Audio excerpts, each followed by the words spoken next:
오늘 우리는 영화의 한 장면으로 여러분과 제가 들어가 보고 싶습니다. 이 영화를 혹시 아시는지 모르겠습니다. 2014년에 개봉한 영화인데요. God is not dead라는 영화입니다. 지금은 아마 3편까지 나온 것으로 제가 알고 있습니다. 이 영화는 세상에서 특히 무신론과 세상 가운데서 신은 죽지 않았다라고 이야기하면서 하나님의 살아계심을 선언하는 영화라고 보시면 좋을 것 같아요. 영화는 그렇습니다. 하버드대 출신의 의사 민왕이라는 사람의 실화를 바탕으로 해서 독실한 기독교인 대학의 신입생이 무신론자 철학 교수와 논쟁하는 이야기들을 담고 있는 영화입니다. 내용을 보시면 무신론자인 철학 교수가 첫 수업 시간에 80명의 수강생들에게 종이 하나 나눠주고 이렇게 쓰라 합니다. God is dead. 하나님은 죽었다라고 그렇게 쓰게 시키죠. 그러자 주인공인 저 서 있는 청년이죠. 저 청년이 혼자서 반론을 제기합니다. 자존심에 상처를 입은 그 무신론자 교수는 이 청년에게 이렇게 이야기합니다.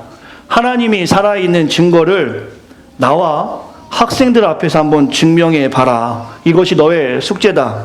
그렇게 하지 못할 경우 너는 이 수업이 낙제다라고 이야기하죠. 강의실한 학생들 앞에서 홀로 하나님을 증명해야 되는 저 청년은 오늘 우리의 모습입니다. 영화에서 저 청년은 믿음을 버릴 수도 없고 그렇다고 학점을 포기할 수도 없는 상황에서 그는 고군분투하며 하나님을 부인하지 않기로 다짐하고 하나님의 존재를 증명하기 위해 계속 노력하는 장면들을 보여줍니다. 계속해서 이 영화의 내용을 나누는 것은 시간이 제한되어 어렵지만 이 영화에서의 질문으로 오늘 여러분과 말씀을 시작해 보려 합니다. 하나님의 존재를 증명해 보십시오. 이 질문에 여러분과 저는 어떻게 답할 수 있겠습니까? 누군가가 우리에게 너가 믿는 그 하나님에 대해서 나에게 증명해 볼 수 있어? 라고 한 질문을 던졌을 때 우리는 어떻게 답을 할 수 있겠습니까? 그냥 믿어봐 라는 답으로 세상의 무신론자들하고 우리가 이야기할 수 있을까요? 오늘과 다음 주에는 이 질문에 대한 답을 살아계신 하나님 말씀으로 살펴보려 합니다. 하나님의 존재를 증명하는 것. 저는 오늘 말씀의 제목을 부끄럽지 않은 소망이라는 말씀의 제목으로 여러분과 함께 나누려고 하는데요. 오늘 우리가 기억하시기 바랍니다. 분명히 우리가 가진 소망이 무엇인지를 알 때에 오늘 우리는 세상에 정확하게 하나님의 존재를 보여드릴 수 있습니다. 이것은 허무한 소망을 쫓아다니거나 혹 소망이 없어 방황하는 세상을 향해서 하나님을 전할 수 있는 최고의 방법입니다. 즉 내가 가지고 있는 것이 무엇인지를 보여줄 수 있어야 세상에게 우리의 하나님을 증명할 수 있다는 것이죠. 함께 기도하는 마음으로 주의 말씀에 경청해 주시기를 간곡히 부탁을 드리겠습니다. 말씀을 보시죠. 세상에 질문합니다. 하나님이 누구냐? 이러한 세상의 질문에 우리 믿는 자들은 답을 해야 합니다. 그리고 그 답을 하기 위해서는 먼저 우리가 기억해야 될 것은 우리가 무엇을 가지고 있는지, 우리의 패라고 할까요? 우리가 무엇을 가지고 있는지를 보일 수 있어야 합니다. 그것은 소망이라고 말씀을 나누고 싶습니다.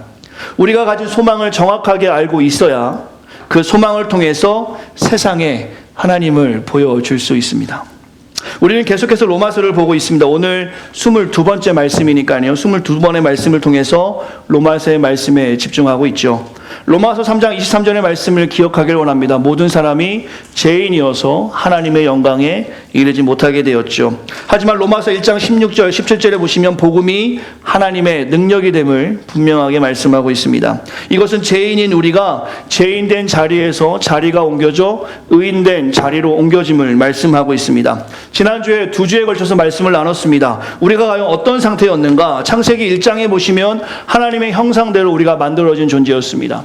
그러나 창세기 3장에 보면 죄가 들어옵니다. 인간이 불순종함으로 하나님이 우리에게 허락하셨던 그 에덴이 죄로 인해서 상실되는 상태입니다. 에덴이 상징하는 것은 무엇입니까? 하나님과 교제하는 장소입니다. 하나님께 공급받는 장소입니다. 그러나 죄로 인해서 하나님과의 공급이 끊어지는 것이죠. 인간은 이제 더 이상 무한한 하나님의 자원 속에 살아가는 것이 아니라 유한한 세상의 자원 속에 살아가게 됩니다. 인간 스스로가 자신의 욕구를 채워야 하는 것이죠. 무한한 게 아니라 유한한 것에서 자신의 욕구를 채워야 하니 약육, 강식, 강자가 살아남는 세상이 되는 것입니다. 혹은 투쟁의 상태, 자기가 가지고 있는 것을 빼앗기지 않거나 남이 가진 것을 빼앗기 위해서 죄를 짓는 습성이 생기게 되는 것이고요. 죄의 습성이 반복되는 우리 인간은 끊임없이 타락하는 것입니다. 우리의 상태란 말입니다. 그러나 그리스도를 통해서 우리의 상태가 회복되는 것입니다. 죄의 습성, 타락된 상태에서 우리를 그냥 내버려 두시는 것이 아니라 하나님이 누구를 통해서요? 그리스도를 통해서, 십자가의 보혈을 통해서 우리가 그 죄의 상태에서 나올 수 있도록 하나님의 은혜를 내려주셨습니다. 앞의 내용에 보시면 알겠지만 이제 우리의 상태는 하나님과의 불화의 상태가 아니라 그리스도를 통해서 다시 화평을 이루는 상태가 된 것입니다. 저와 여러분이 무엇을 해서가 아니라 우리가 어떤 노력을 해서가 아니라 그리스도를 믿기만 하였더니 이제 하나님과 다시 화평의 상태가 되는 것이고 하나님과 함께 은혜의 자리로 우리는 들어가게 됩니다. 바로 그것이 소망이라는 것이죠. 여기에 대해서 우리가 말씀을 나누면서 오늘 말씀을 주목해 보아야 되는데요. 제가 생각해 보았습니다. 이 사실이 우리 성도들에게 어떻게 이해될 수 있을까? 만유인력의 법칙으로 좀 설명을 드리면 우리 성도들이 우리가 받은 화평과 은혜의 자리가 무엇인지를 좀 알 수 있을 것 같아요. 사과가 나무에서 떨어지는 원리가 바로 땅의 중력에 의해서 떨어지는 것이죠. 만약에 제가 지금 사과는 없지만 사과를 들고 있다면 사과는 땅에 떨어집니까? 안 떨어집니까? 떨어지지 않죠. 왜냐하면 땅이 당기는 힘보다 제가 들고 있는 힘이 세기 때문이죠. 조금 더 설명한다면 이 포인트를 제가 놓으면 땅으로 떨어지겠죠. 그러나 제가 이걸 들고 있으면 땅에 떨어지지 않습니다. 왜냐하면 땅이 당기는 힘보다 제가 잡고 있는 힘이 더 세기 때문입니다. 옆에 새를 보시면 저 큰 새가 하늘을 날 수 있는 것은 땅이 당기는 힘보다 새가 날개치는 힘이 더 세기 때문에 땅에 떨어지지 않는 것입니다. 이것으로 우리가 받은 사랑을 여러분이 이해해 보셨으면 좋을 것 같아요. 우리가 가진 죄성보다 하나님이 작정하신 십자가의 사랑 속에서 보여주신 복음의 힘이 더 강하기 때문에 이것이 우리가 죄의 자리에 있는 것이 아니라 이제 하나님께서는 죄의 자리에 있는 우리를 픽하셔서 의인의 자리로 옮겨주신 것이죠. 이것이 바로 우리가 고백하는 은혜의 논리입니다. 은혜의 자리입니다. 더 이상 죄가 우리를 컨트롤하지 못하게 하나님이 우리를 잡으신 거예요. 그냥 놔두면 땅에 떨어질 포인트가 이제 사람의 손에 들려지면 떨어지지 않는 것처럼 그냥 놔두면 죄의 컨트롤 당하는 진노의 자녀로 살아갈 그 죄인된 우리가 그리스도의 사랑으로, 피 묻은 십자가의 사랑으로 하나님께서 우리를 잡아주셔서 더 이상 죄가 우리를 컨트롤하지 못하게 하나님이 우리를 보호해 주시는 사랑, 이것이 바로 잃었던 에덴이 회복되고 잃었던 하나님과의 교제가 회복되는 은혜의 논리, 은혜의 자리라고 우리가 고백하는 것입니다. 이것이 바로 우리가 받은 사랑이라는 것이죠. 로마서에서도 계속해서 하나님은 바울을 통해서 이것을 말씀하고 있는 것입니다. 율법보다 강한 것이 은혜임을 말씀하시는 것이에요. 율법에 더 이상 얽매일 필요가 없다라는 것을 계속해서 말씀하고 있습니다. 이것이 하나님과 화평을 이루는 은혜이고 은혜의 자리로 우리가 옮겨져서 환난, 인내, 연단 다음에 소망을 갖게 되는데 이것이 구원받은 자가 누리는 혜택이라는 것입니다. 하나님과 분리된 우리가 이제 하나님과 하나가 되는 것이고 하나님과 따로 살던 우리가 은혜의 자리로 오게 되는 것이고 이제 소망 없이 방황하던 우리가 환난, 인내, 연단을 통해서 소망을 붙잡는 혜택을 누리는 것이죠. 이것이 믿어지는 것이 신앙입니다.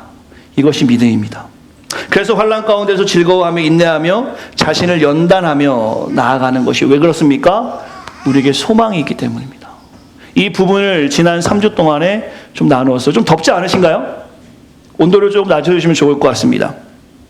서두에 저는 영화의 이야기를 했습니다. 그러나 그 영화의 현실은 바로 오늘날 우리가 살아가는 현실이에요. 저와 여러분들이 그 현장에 살아가고 있다는 말입니다. 세상은 끊임없이 저에게 여러분에게 묻고 있습니다. 너가 가진 소망이 무엇이니? 너가 믿는 그 하나님이 누구이니? 세상은 여전히 우리에게 묻고 있단 말입니다. 실제적으로 묻진 않지만 여러분의 삶을 통해서, 여러분의 행실을 통해서, 우리가 말하고 행동하는 그것을 통해 세상 사람들은 하나님에 대해서 묻고 있습니다. 우리는 답할 수 있어야 합니다. 우리가 어떻게 살아가고 있는지, 우리에게 어떠한 소망이 있는지, 이 소망이 무엇인지 우리가 답할 수 있어야 돼요. 우리가 왜 환난 중에 즐거워할 수 있는지, 우리가 왜 인내하며 연단을 기쁘게 받고 있는지, 왜 우리가 주일날 이렇게 교회에 나와서 예배하고 있는 것인지, 왜 우리가 세상에서 하나님의 사랑을 증명하기 위해서 어려운 사람을 돕고 정의를 위해서 살아야 하는지 우리는 답을 할 수 있어야 돼요. 왜 여러분이 정의를 위해서 살아갑니까? 왜 어려운 사람을 돕습니까? 왜 우리의 자녀들을 위해서 기도합니까?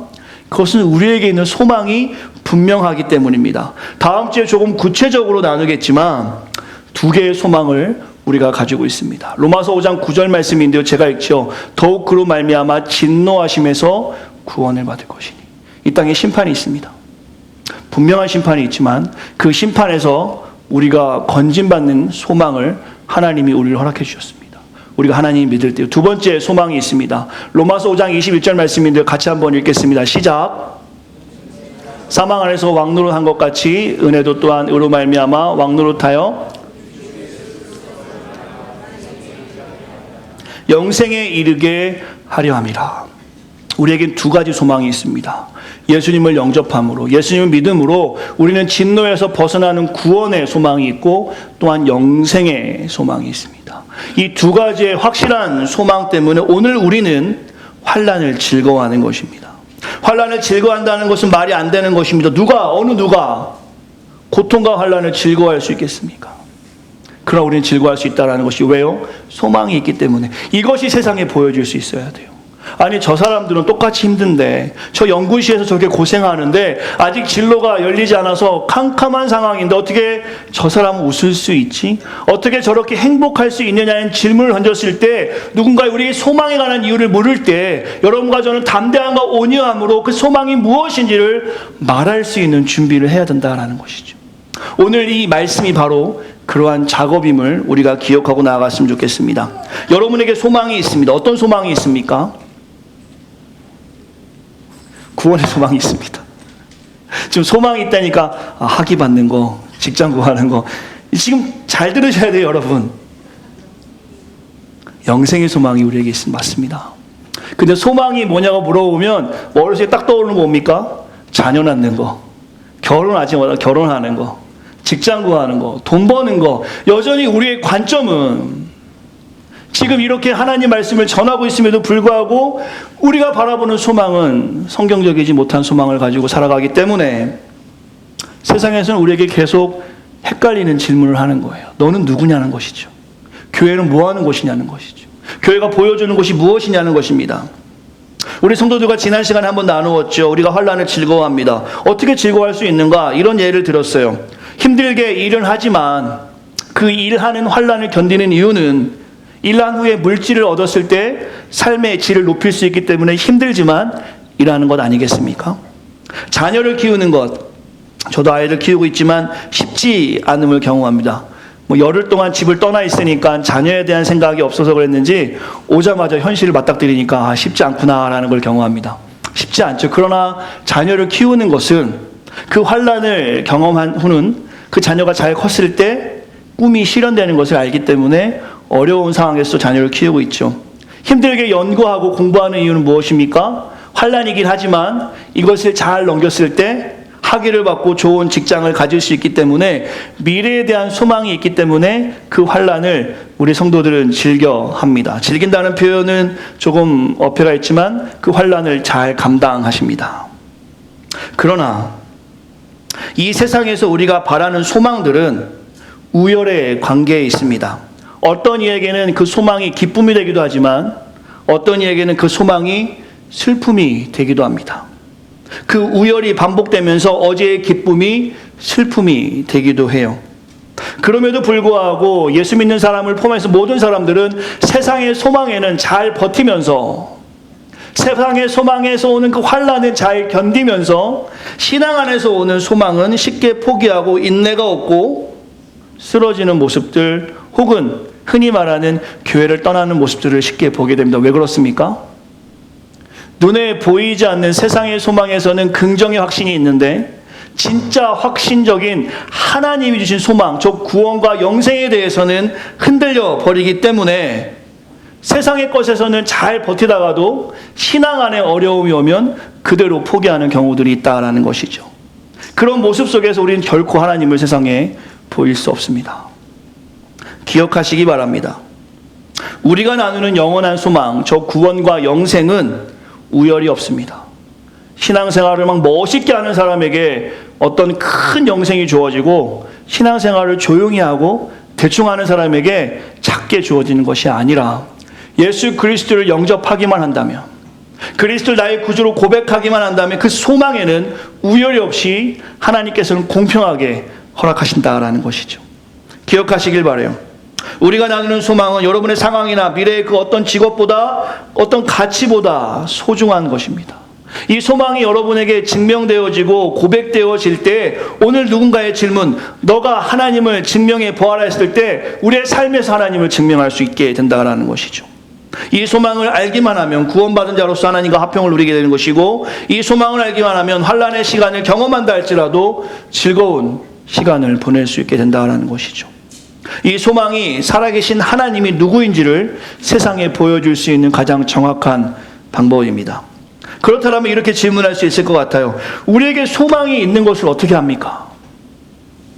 우리에게 소망이 있는 것을 어떻게 우리가 알 수 있습니까? 예, 그 소망이 있다면 제가 확실히 신앙생활을 할 수 있겠는데, 이 소망이 우리에게 있다는 것을 어떻게 증명해 주실 수 있습니까? 라고 또 믿음의 형제들이 질문할 수 있겠죠. 두 가지로 정리하고 싶습니다. 첫 번째인데요, 같이 위에 있는 글씨를 읽어보면 좋을 것 같습니다. 시작. 성령으로 말미암아 하나님의 사랑을 경험했기에 소망의 확신을 갖습니다. 5절의 말씀이죠. 소망이 우리를 부끄럽게 하지 아니함은 우리에게 주신 성령으로 말미암아 하나님의 사랑이 우리 마음에 부은 바 됨이니라. 어떻게 알 수 있는가? 우리에게 소망이 있음을 바로 성령을 통해서 우리가 하나님의 사랑, 그 소망을 알게 됩니다. 이것은 내적인 경험이에요. 우리가 예수님을 믿을 때 성령이 우리에게 임했기 때문에 그것을 우리가 알 수 있게 됩니다. 이 자리에 예수님을 믿는다고 고백하신다라면 이 첫 번째 소망의 확신이 우리에게 있게 됩니다. 성령이 우리에게 가르쳐 주신다라는 것이죠. 구원의 순간에 하나님의 영이 믿는 신자, 성도를 예수님과 연합시키시고, 또한 예수님의 몸 안에서 다른 믿는 자들과 연합시키는 것이 성령의 역사입니다. 이것을 다른 이야기로는 소위 성령 세례라고 이야기합니다.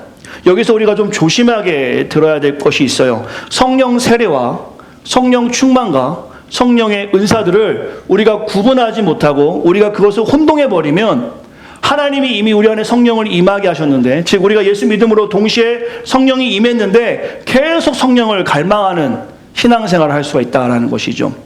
이 부분을 제가 나중에 기회가 되면 여러분과 좀 나누고 싶습니다. 정리하자면, 우리가 하나님을 믿을 때, 여러분이 예수님을 믿습니다 라고 고백할 때는 이미 성령이 우리한테 임하게 됩니다. 그 성령은 단일성이에요. 한 번 임하는 것으로 끝납니다. 계속 성령이 임하지 않아요. 예수님을 고백하면 그대로 성령이 우리 가운데 임하게 되어 있습니다. 이거에 대한 구절을 좀 보고 싶은데요, 고린도전서 12장 13절의 말씀을 같이 한번 읽겠습니다. 시작. 다 한 성령으로 세대를 받아 한 몸이 되었고 또 다 한 성령을 마시게 하였느니라. 로마서 6장의 말씀도 한번 보고 싶습니다. 제가 읽어드릴게요. 무릇 그리스도 예수와 합하여 세례를 받은 우리는 그의 죽으심과 합하여 세례를 받은지 알지 못하느냐. 그러므로 우리가 그와의 죽으심과 합하여 세례를 받음으로 그와 함께 장사되었나니, 이는 아버지의 영광으로 말미암아 그리스도를 죽은 자 가운데 살리신과 같이 우리도 또한 새 생명 가운데 행하게 하려 함이라. 두 구절을 정리한다면, 예수님을 영접했을 때, 그러니까 여러분 예수님 믿었을 때 말합니다. 예수님이 나의 구세주이십니다, 주인이십니다라고 고백하는 그 순간에 성령이 여러분에게 임하게 됩니다. 이것을 사도행전 2장에 보시면 선물이라는 표현으로도 우리에게 말씀하고 있습니다. 성령을 선물로 받는 것이죠. 그 성령께서 우리로 하여금 하나님의 사랑을 경험하게 합니다. 그러니까 여러분이 하나님을 믿으면 성령이 여러분 가운데 임하게 되고 그 성령이 우리에게 소망이 무엇인지에 대해서 가르쳐 주신다라는 것이죠. 오늘 말씀의 제목처럼 하나님의 사랑을 경험하여 부끄럽지 않은 소망을 알게 됩니다. 이 하나님의 사랑을 경험하고 느끼면 느낄수록 소망의 확신을 갖게 되는 거예요. 아, 내가 영생 받았구나. 내가 구원받았구나. 즉 우리가 하나님과 교제하면 할수록 이 소망은 확신이 있게 되는 것이죠.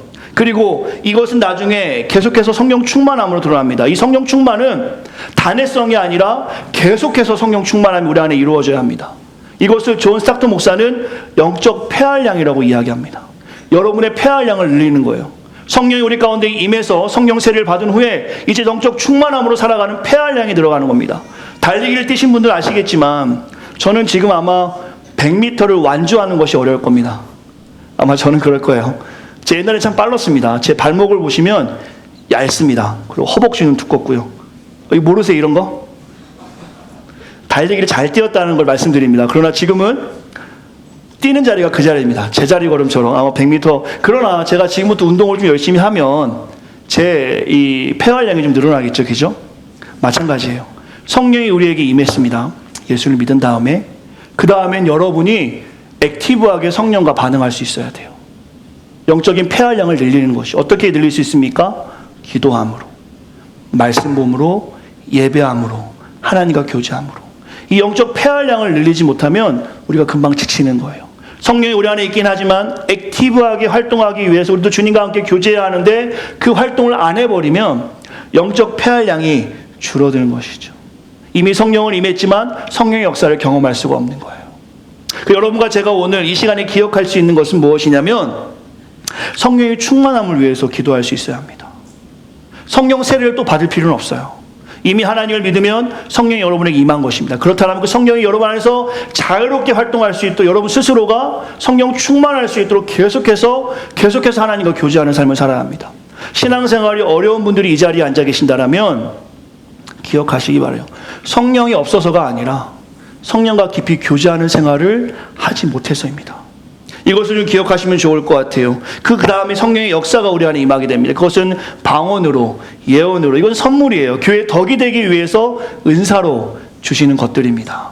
이 부분도 우리가 잘 정리하고 하나님 앞에 설 때 우리가 성령의 충만함을 경험하는 것. 나중에 기회가 된다면 성경적 성령론이 무엇인지를 제가 우리 성도들과 나누고 싶은데요. 기회가 된다면 그렇게 하고 싶지만 오늘 말씀에 대해서 우리가 한 번 더 주목하고 싶은 것은 무엇이냐면 성령이 여러분에게 소망이 있음을 알려주신다라는 것입니다. 내적인 경험이에요. 오늘 여러분들이 정말 예수님을 믿으면 그 소망의 확신이 생길 수밖에 없다라는 것입니다. 지금 여러분이 학위를 가지고 직장을 구하는 그 소망이 더 커 보이는 것이 아니라 정말 내가 예수님을 믿으면 주 안에 거하는 소망이 더 크기 때문에 환난을 즐기는 겁니다. 왜냐하면 그 환난 후에 인내가 있고 인내의 훈련 후에 소망이 있음을 우리가 알기 때문에 오늘을 살아갈 힘을 얻는 것이다. 이것이 예수 믿는 자가 보여줄 수 있는 첫 번째 소망의 확신의 방법이라는 것이죠. 두 번째는 무엇입니까? 같이 한번 읽겠습니다. 시작. 예수님의 죽음 때문에 우리는 소망의 확신을 갖습니다. 이것은 외적인 경험입니다. 6절의 말씀을 제가 읽어드릴게요. 우리가 아직 연약할 때의 기약대로 그리스도께서 경건하지 않은 자를 위하여 죽으셨더라. 7절입니다. 의인을 위하여 죽는 자가 쉽지 않고 선인을 위하여 용감히 죽는 자가 혹 있거니와. 8절 같이 읽겠습니다. 시작. 하나님에 대한 우리에 대한 자기의 사랑을 확증하셨느니라. 조금 더 쉽게 설명을 드리죠. 누군가를 위해서 죽어본 분이 계십니까? 이 자리에 그런 분이 계실까요? 누군가가 나 때문에 죽은 경험을 하신 분이 이 자리에 계실까요? 저는 아직 없습니다. 아직 이 자리에서는 없습니다. 아무도 살아가면서 이러한 경험들을 쉽게 경험하지 못할 것입니다. 누가 나 때문에 죽고 내가 누구 때문에 죽어야 하는 일. 근데 가끔 신문을 보면 용감한 사람들의 이야기를 보게 됩니다. 할머니가 지하철 밑으로 떨어지셨어요. 지나가던 군인이 혹은 학생이 그 지하철 밑으로 내려가서 할머니를 구하고 미처 올라오지 못해서 죽은 이야기들. 사실 7절에 보시면 이것을 성경에서 말씀합니다. 용감한 자가 좀 있다는 겁니다. 가끔은 우리 세상에 이런 일이 있다라고도 성경에서 말씀하고 있어요. 그러나 8절입니다. 죄인을 위해서 죽는 자가 있는가?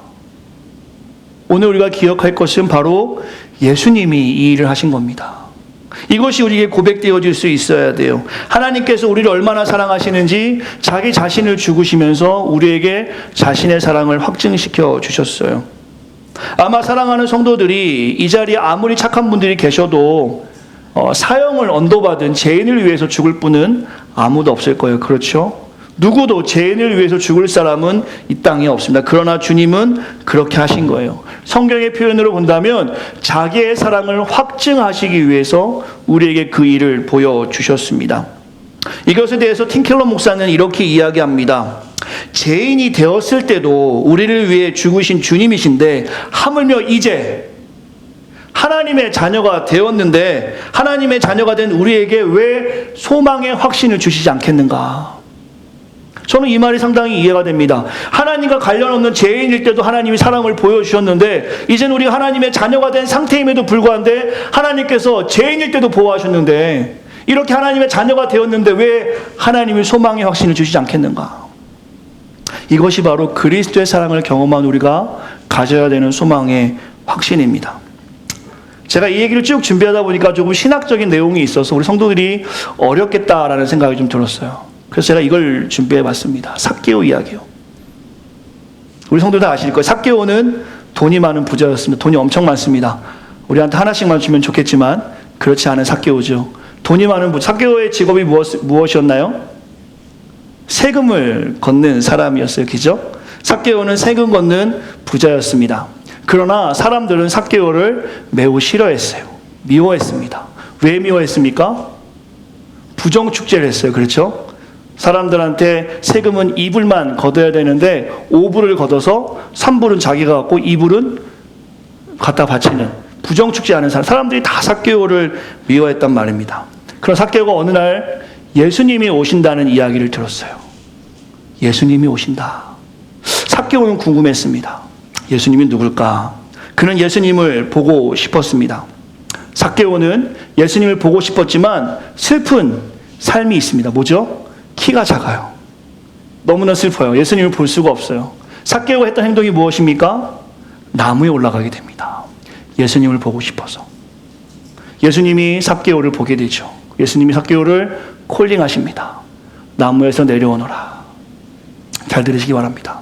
삭개오는 주님을 만나서 이렇게 이야기합니다. 자신의 죄를 회개하고 예수님 나의 죄를 용서해 주십시오. 삭개오는 자신의 잘못을 예수님께 이야기하죠. 그리고 예수님께 약속합니다. 내가 만약에 어려운 사람들의 재산을 뺏었다라면 4배나 돼서 돌려주고 또 내 재산의 절반을 가난한 자에게 주겠습니다. 라고 이야기합니다. 삭개오가 이렇게 변할 수 있는 이유는 무엇입니까? 이것이 오늘 말씀의 핵심입니다. 삭개오는 왜 변했습니까? 삭개오가 오늘 본문에 보시면 변할 수 있었던 이유는 그가 바로 하나님의 사랑을 경험한 것입니다. 하나님을 영접하는 동시에 성령이 그에게 임한 거예요. 그 성령을 통해서 이제 그는 소망이 무엇인지를 알게 된 것입니다. 그가 가지고 있었던 소망, 물질이 소망이 아니고 권력이 소망이 아니고 진짜 소망은 그리스도라는 것을 삭개오는 본 것입니다. 이것은 그의 가치관을 바뀌는 경험을 한 것입니다. 질문하죠. 여러분이 보고 있는 그 소망 때문에 여러분의 가치관이 바뀌었습니까? 세상은 우리에게 계속 질문합니다. 예수님을 보여달라. 오늘 여러분과 제가 보일 수 있는 예수님의 모습은 무엇입니까?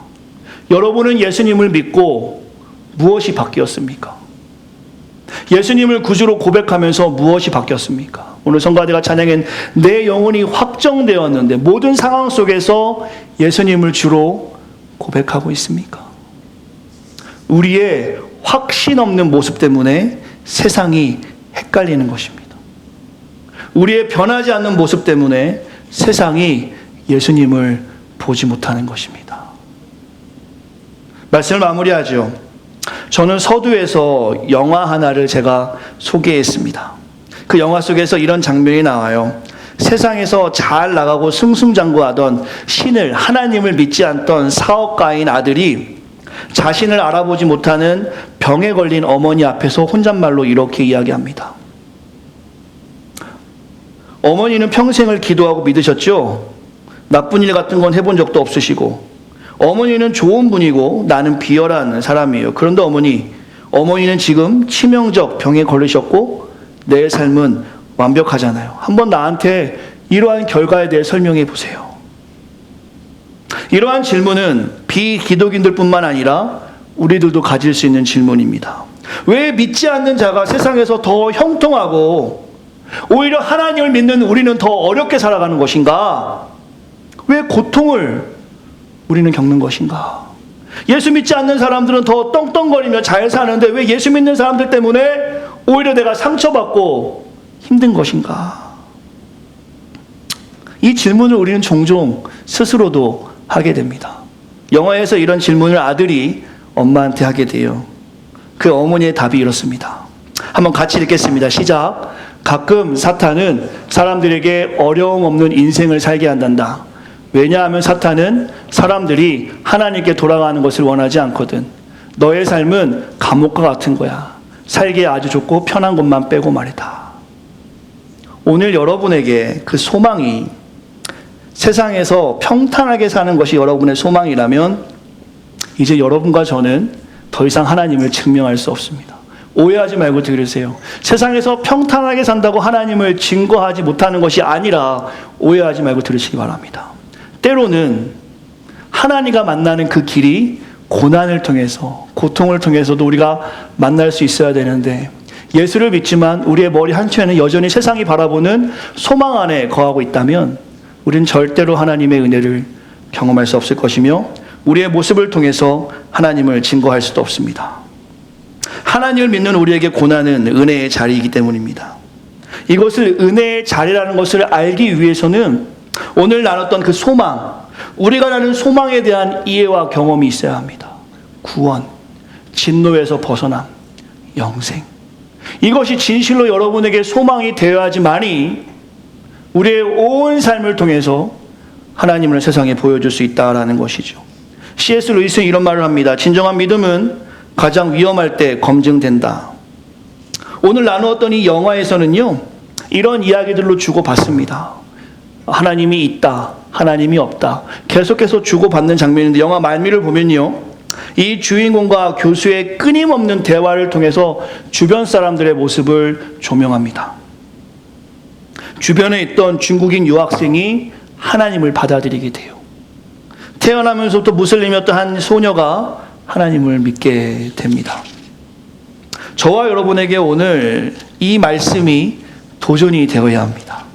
우리에게 부끄럽지 않은 소망이 있습니다. 비록 여러분들이, 우리 성도들은 다 성실하시고 겸손하시고 하나님 주신 꿈을 가운데 살아가지만 비록 우리가 세상에서 성공하지 못한 일이 생길지라도 우리가 그것을 절망할 필요가 없는 것이 이미 우리에게 내적, 외적으로 증명된 소망이 이미 우리에게 주어졌음을 우리가 볼 수 있어야 합니다.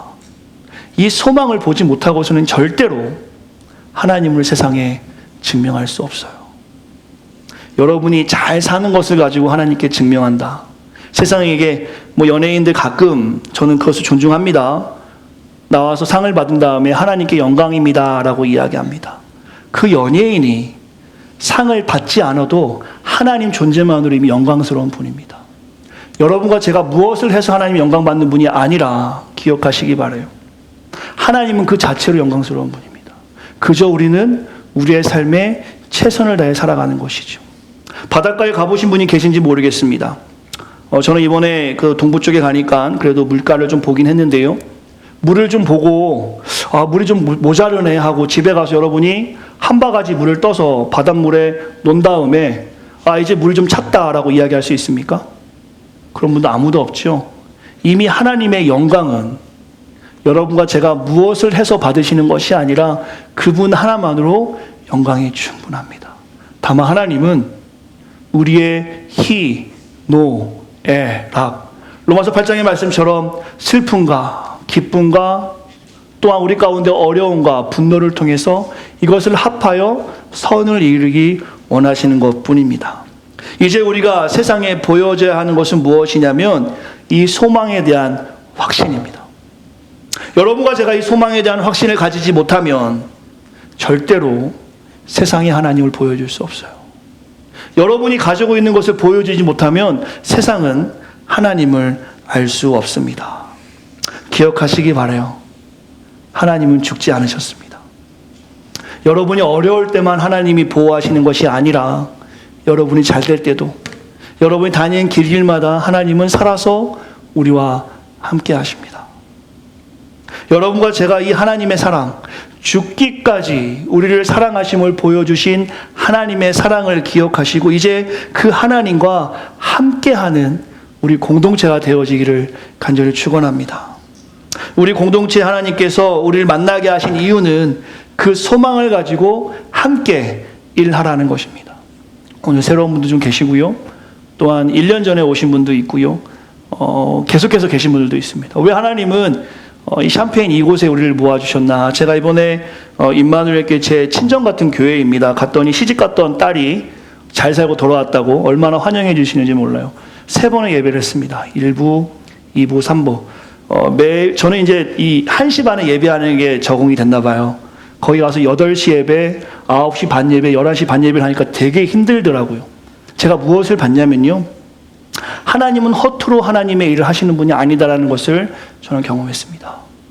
우리 성도들이 이 자리에 앉아있는 게 그냥 갈 교회가 없어서 혹은 다른 교회에 불편한 사람이 있어서 이곳에 있는 것이 아니라 하나님은 필라에 필요한 사람들을 필라로 보내시고 샴페인에 필요한 사람들을 샴페인으로 보내시고 또한 주님의 교회 또한 다른 교회 있죠? 다른 교회 이름 얘기하면 제가 홍보하는 거 되니까 우리 교회 이름만 새생명교회 다 하나님의 뜻이 있다는 겁니다. 이것을 우리가 기억하고 오늘 우리가 해야 될 것은 무엇이냐면 여러분이 가진 소망이 무엇인지를 보일 수만 있으면 됩니다. 힘든 일이 있습니까? 어려운 일이 있습니까? 좌절할 만한 일이 있습니까? 걱정하지 마십시오.